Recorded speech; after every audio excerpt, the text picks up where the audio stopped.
Hello everyone and welcome back to another video. So today we're going to be looking at American Nightmare, but we already checked out Alan Wake 1 as well as the Alan Wake extra episodes, so if you want to check out those two videos before heading into this one, I'll leave them up above and down below. But anyway, let's get into Alan Wake American Nightmare. So this is the spin-off slash follow-up to the first game, and I'll let you guys argue it out in the comments and on Reddit whether this is canon or not, but it's set far away from the humble town of Bright Falls in the remote desert town of Night Springs. Now, you're probably going to remember that name from the first one if you're paying attention. A lot of the TVs would play episodes from Night Springs, and Alan was also the writer on those TV shows. So we're back playing with Alan here, and he finds himself against a new evil, a man called Mr. Scratch, who looks exactly like him, which it's unclear why that is the case. A similar sort of darkness has been wreaking havoc on the town, and it's your job to try and stop it. Now, the first thing that I'm going to point out here, which to anyone who has played the original as well as this one, you'll know that the quality here has dramatically dropped, which is really unfortunate. It seems like maybe they weren't able to use all of the assets from the original, kind of having to build a new thing for everything here. I don't know whether that's the case, haven't confirmed that. I will say though, this game is only 2 gigabytes. Now that could be because it was on the Xbox Arcade Store originally, so maybe they didn't have quite the amount of room to be able to import things from the original game. But the things that you'll notice is, yeah, obviously it doesn't look as good. The quality of the enemies and stuff just isn't there. The biggest downgrade that I have to point out is that the light just isn't as good. Obviously the game is based around light and darkness, and the torch mechanic they've even changed so that you must be holding it down to damage the enemy's darkness, and before you just have to shine the torch at them in some direction and it would hurt them.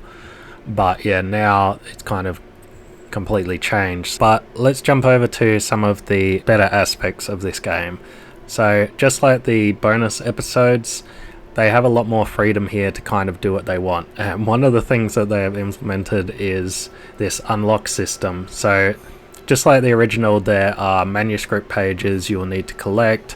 Some of them will give you insights to what's coming up next, but most of them will kind of give you a backstory of what's going on in the game. But anyway, that aside, you'll need to collect them to unlock certain weapons. So there's only about 3 or 4 levels here, and each one kind of has a weapon that you can unlock as long as you collect the manuscript pages. And I am absolutely blown away with what they actually put in here. So, you know, they've got the SMG that you unlock pretty early on, and then as we get a bit deeper, you know, there's hunting rifles, assault rifles, but the one that really caught my eye was the automatic shotgun, and I honestly cannot believe that they put this in an Alan Wake game. It's totally over the top, totally crazy, but yeah, it's certainly an enjoyment to use it. My favorite ended up being a free weapon that you can get, which is the crossbow. So the crossbow can actually pierce through the darkness and hurt the enemies anyway, so yeah, no need to use the torch and light anymore with this one. So let's talk about the characters, and then I'll talk about the gameplay as well. So there are a very small cast of characters here. Unlike the first one, I would say that they're not really all that defined and fleshed out. They're very basic, but that is to be expected with a 2 gigabyte game. So most of them you'll find, and they don't really move about or anything. They tell you to go from one mission to the next.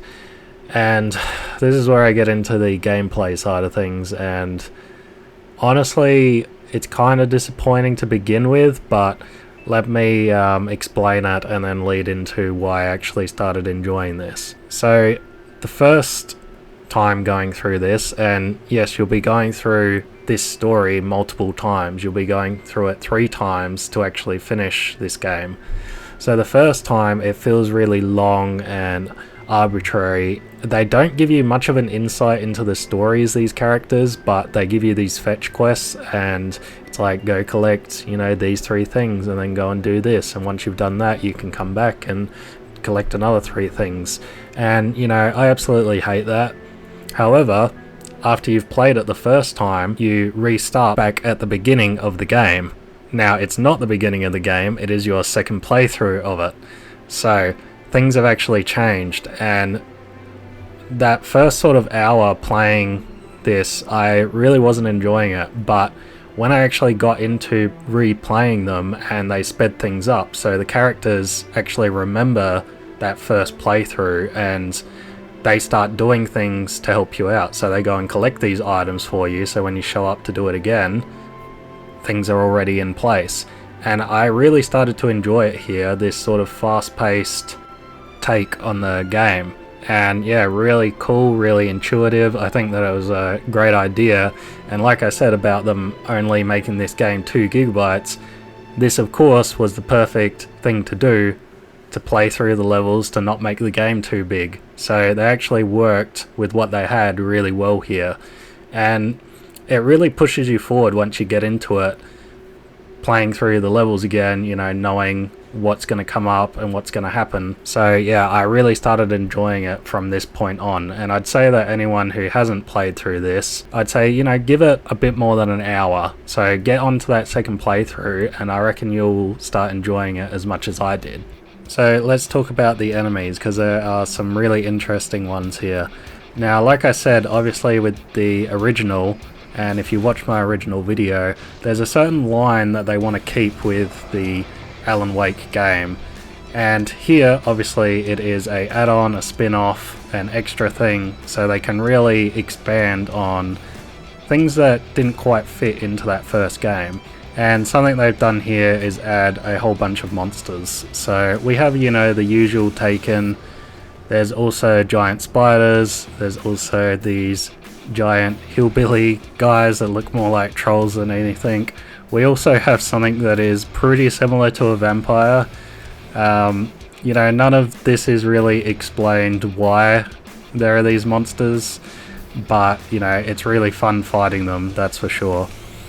The only one that I kind of have a gripe with is, obviously Alan has flashbangs that he throws, and they decided to make an enemy that throws like darkness bombs. Yeah, it just didn't really work for me, but certainly with that monster, keeps you moving and on your toes.